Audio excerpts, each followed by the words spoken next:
Dalam perjalanan umat manusia, selalu saja ada orang yang menyimpang dari kodratnya sebagai makhluk. Penyimpangan itu bukan hanya pada tataran relasi dengan sesama manusia, akan tetapi sampai pada tingkat pengakuan diri sebagai Tuhan. Sejatinya, tidak ada satupun manusia di dunia ini yang mampu menandingi kekuasaan Tuhan, karena Tuhan Maha Kuasa dan Pencipta segala alam semesta.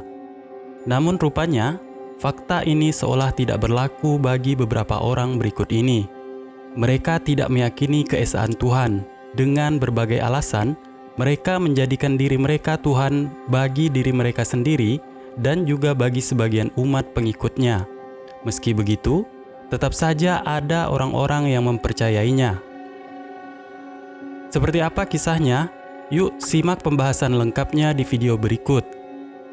Tapi, sebelum kita lanjut ke videonya, jangan lupa like, subscribe, dan nyalakan notifikasinya untuk mendukung channel Spotty Story agar terus berkembang.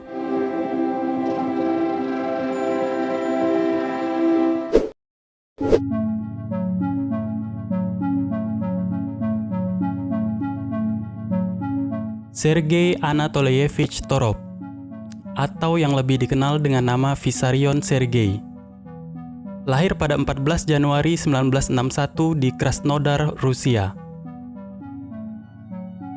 Vissarion sempat menjadi anggota Russian Soviet Federative Socialist Republic atau yang lebih dikenal dengan sebutan Red Army, yaitu salah satu angkatan darat terbesar di era Perang Dunia Kedua karena ia ikut wajib militer di usianya yang ke-18 tahun.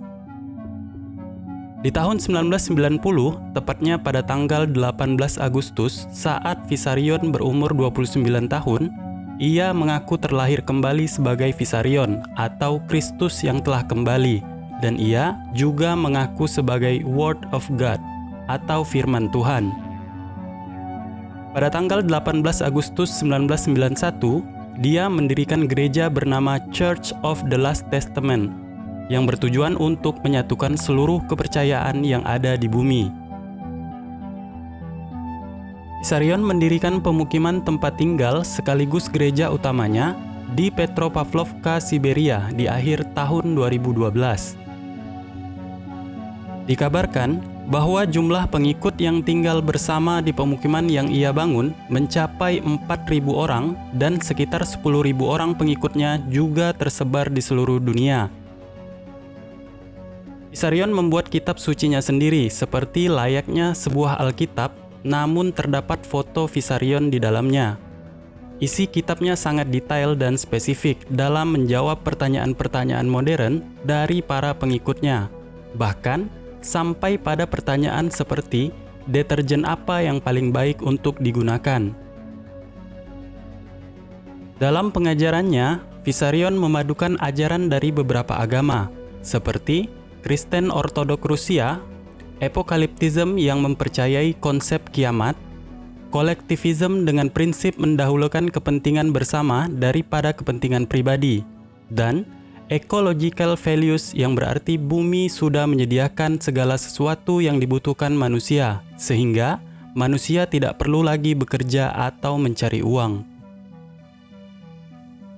Beberapa peraturan yang diterapkan Vissarion antara lain tidak boleh berbicara kotor, tidak boleh merokok, tidak boleh mengkonsumsi alkohol, tidak boleh makan daging, dan tidak boleh menggunakan uang. Para pengikut Vissarion juga mempercayai UFO, dan sebagian dari mereka bahkan mengaku pernah melihat UFO. Ajarannya juga memperbolehkan umatnya bunuh diri, bahkan berbagi pasangan antara satu sama lain. Vissarion mengaku bisa meramal kapan terjadinya kiamat, meskipun ketika ditanya dalam sebuah wawancara, dia terlihat kesulitan untuk menjelaskan kapan waktu persisnya.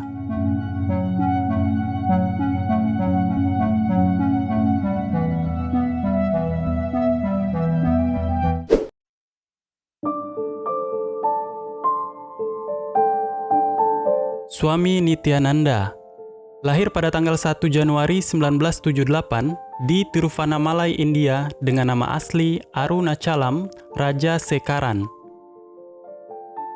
Ia tumbuh besar di lingkungan yang sangat kuat dengan kepercayaan spiritual, sehingga membuatnya menjadi seorang yang religius bahkan sejak usianya 3 tahun. Perjalanan spiritualnya dimulai sejak menjadi murid sadhu, yaitu seseorang yang telah mendapat pencerahan spiritual dan telah meninggalkan duniawi bernama Yogiraj Yoganand Puri. Di usianya yang ke-12 tahun, ia mengaku memiliki kekuatan spiritual.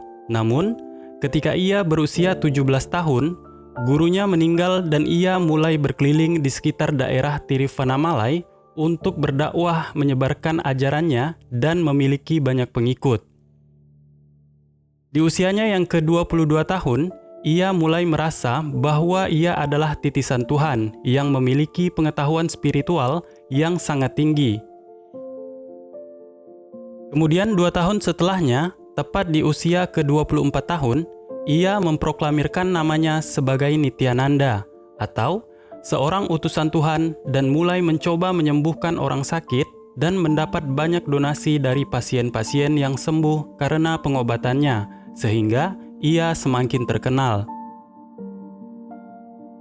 Pada tahun 2003, saat usianya 25 tahun, ia membangun kuil dan mendirikan sebuah organisasi yang bernama Dhyanapetam Ashram di Bangalore, India.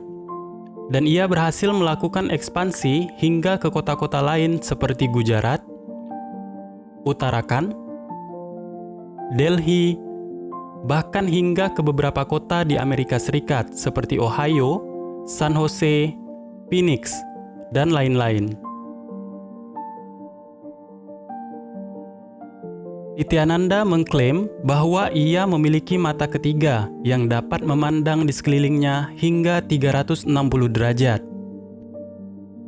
Ia menjanjikan ke pengikutnya kemampuan yang sama ketika telah berhasil membuka mata ketiga mereka. Nityananda mengklaim sudah membantu 82 anak tunanetra untuk membuka mata ketiga atau mata batin mereka. Dan ia juga mengaku telah menyembuhkan neneknya yang menderita kanker hanya dengan menyentuh bantal tidurnya tanpa kemoterapi atau pengobatan medis apapun. Nityananda mengaku sebagai wujud Dewa Siwa di bumi, mengaku bisa menahan matahari terbit, bahkan ia juga bisa membuat sapi mengerti bahasa Sangsekerta. Pada bulan Maret 2010, masyarakat India dikejutkan dengan beredarnya video syur yang diduga diperankan oleh Nityananda dan seorang wanita yang bernama Ranjita, yaitu seorang aktris India dan merupakan salah satu pengikut Nityananda.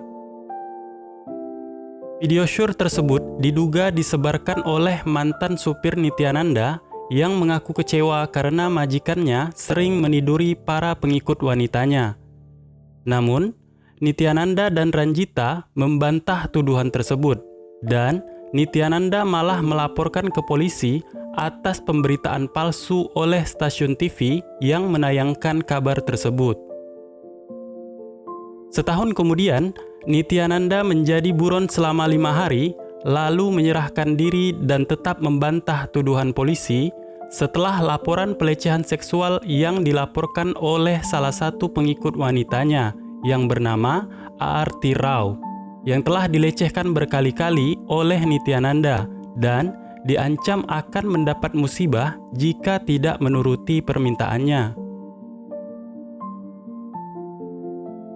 Saat penggeledahan, polisi menemukan ganja dan tumpukan kondom di salah satu ashram yang terletak di daerah Bidadi dan menemukan surat-surat rahasia di mana dituliskan di situ bahwa Nityananda mengajarkan ajaran sesat dan para pengikutnya diwajibkan berhubungan intim dengan Nityananda. Ia juga membantah telah melakukan pelecehan karena ia mengalami penyakit impotensi. Bahkan, ia mengatakan Aarti Rao adalah jelmaan iblis yang ingin menjatuhkannya.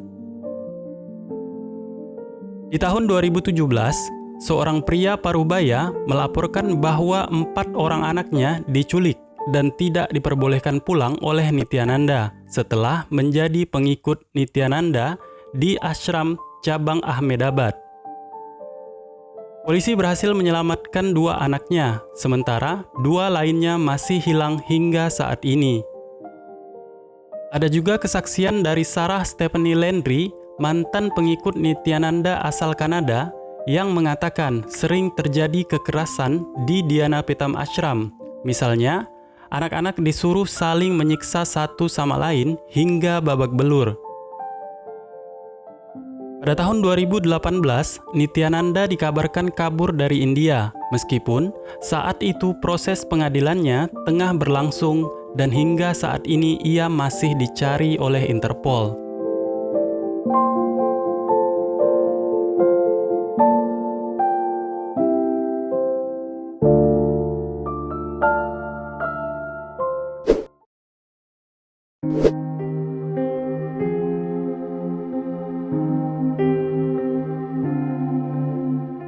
Tuhan palsu berikutnya yang kita bahas adalah Satya Narayana Raju, atau yang lebih dikenal dengan sebutan Satya Sai Baba. Ia lahir pada tanggal 23 November tahun 1926 di Puttaparthi, Madras Presidensi, atau yang sekarang lebih dikenal dengan nama Andhra Pradesh. Ia dikabarkan lahir karena sebuah mukjizat. Ibunya yang bernama Eyaswarama mengaku melihat sebuah cahaya. Lalu cahaya tersebut masuk ke rahimnya dan lahirlah Sai Baba. 18 Maret 1940. Di usianya yang ke-14 tahun, Sai Baba disengat kalajengking dan hilang kesadaran selama beberapa jam. Lalu, ia mulai berperilaku aneh, kemudian dibawa ke dokter dan ke beberapa pemuka agama, namun tidak ada yang bisa mengobatinya. Sejak kejadian itu, Sai Baba diceritakan bisa memunculkan bunga dari tangan kosong, dan hal ini lantas mengagetkan orang tuanya dan penduduk setempat. Pada tanggal 20 Oktober 1940, Sai Baba mengaku sebagai reinkarnasi dari Sai Baba Shirdi yang telah meninggal tepat 8 tahun sebelum Sai Baba dilahirkan. Diceritakan bahwa Sai Baba Shirdi dulu memang dikenal akan kemampuannya menciptakan barang, membangkitkan orang mati, dan memberikan kesembuhan kepada orang-orang. Satya Sai Baba juga dikatakan memiliki kemampuan yang luar biasa, yaitu bisa memunculkan emas dari tangan kosong. Pada tahun 1944, Sai Baba sudah memiliki banyak pengikut dan dia pun membangun sebuah kuil untuk tempat ibadah penduduk yang tinggal di desanya.